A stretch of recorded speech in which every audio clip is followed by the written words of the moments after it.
तो इस वीडियो में हम लोग सॉल्व करेंगे एनसीईआरटी के एक्सरसाइज 4.5 का क्वेश्चन नंबर 3।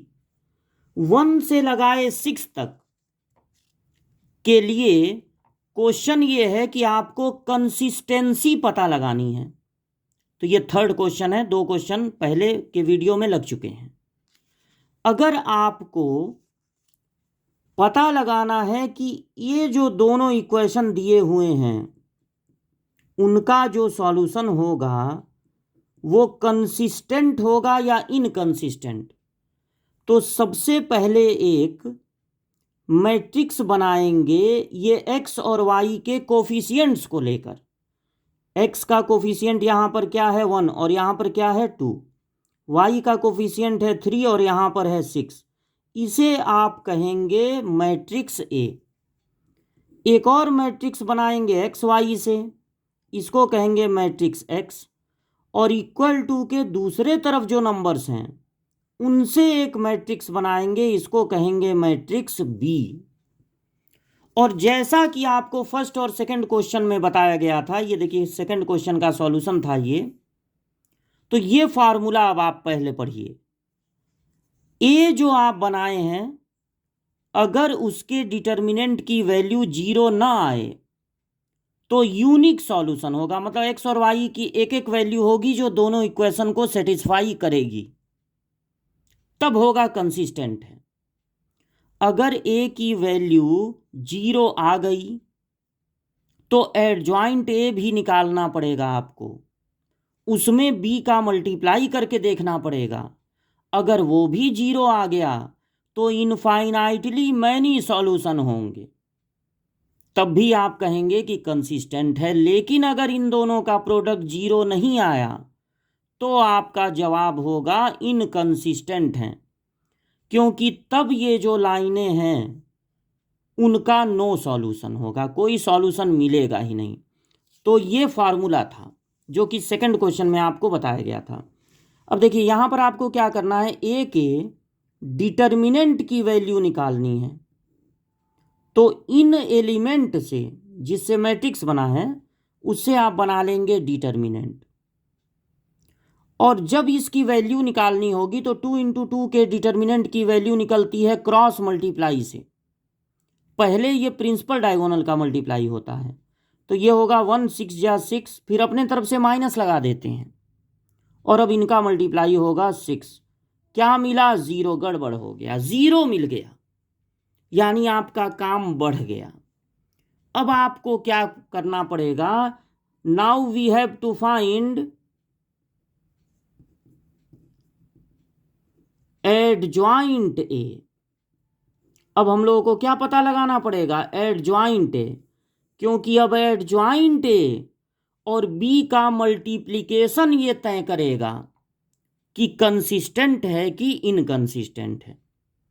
तो एडजॉइंट ए फाइंड करने के लिए आपको लिखना पड़ेगा हर एलिमेंट का कोफैक्टर। वो कैसे लिखा जाता है? कोफैक्टर को भी कैपिटल ए से डिनोट करते हैं या सी से। तो ये पोजीशन है 1 1, ये पोजीशन है 1 2,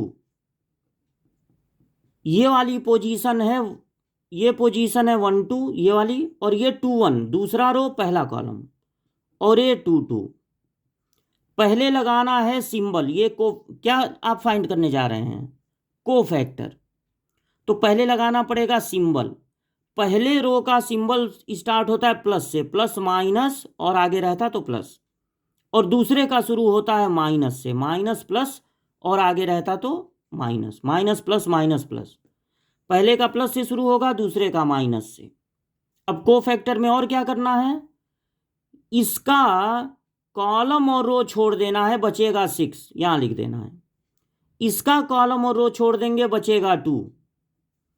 कॉलम रो छोड़ने पर बचेगा 3। इसका कॉलम और रो छोड़ने पर बचेगा 1। अब एडजॉइंट ए होता है एक ऐसा मैट्रिक्स जो कोफैक्टर्स से बना हो और उसका ट्रांसपोज। तो कोफैक्टर मिले हैं 6 -2 -3 1, इनको करना होगा ट्रांसपोज। ट्रांसपोज करने का मतलब होता है रो को कॉलम बना देना, कॉलम को रो बना देना। पहले रो को पहला कॉलम बना दीजिए, दूसरे रो को दूसरा कॉलम। ये हो गया एडज्वाइंट ए। अब हम इस एडज्वाइंट ए और बी का करेंगे मल्टीप्लाई। अभी जगह है यहाँ पे। एडज्वाइंट ए और बी का मल्टीप्लाई कीजिए तो एडज्वाइंट ए निकला है 6 - 3 - 2 1 और बी कितना है 5 8। दूसरे वाले में एक ही कॉलम है तो जल्दी से मल्टीप्लाई भी हो जाएगा। ये कॉलम जब हम लेंगे तो इसमें दो एलिमेंट है 5 और 8। 5 का मल्टीप्लाई पहले कॉलम में होगा, इन दोनों में 5 का मल्टीप्लाई होगा 30 और -10, फिर अपने तरफ से माइनस लगा देंगे। 8 का मल्टीप्लाई इसमें होगा दूसरे वाले कॉलम में, तो 8 3 जा 24, 8 1 जा 8, क्या मिला 30 - 24 यानी 6 और यहां पर -2। अगर सारे एलिमेंट 0 मिल गए होते तो कहते 0 है, क्या मिला 0, लेकिन यहां पर 0 नहीं मिला। अगर डिटर्मिनेंट की वैल्यू, फिर एक बार फार्मूला देखिए, अगर डिटर्मिनेंट की वैल्यू तो 0 है लेकिन इन दोनों का प्रोडक्ट 0 नहीं है तो यानी नो सॉल्यूशन होगा और आपको लिख देना है इनकंसिस्टेंट। ये जो थर्ड क्वेश्चन है उसका आंसर होगा इनकंसिस्टेंट है ये। मतलब एक्स और वाई की कोई ऐसी वैल्यू नहीं है, वैल्यू का ग्रुप नहीं है जो दोनों इक्वेशन को सेटिस्फाई करे।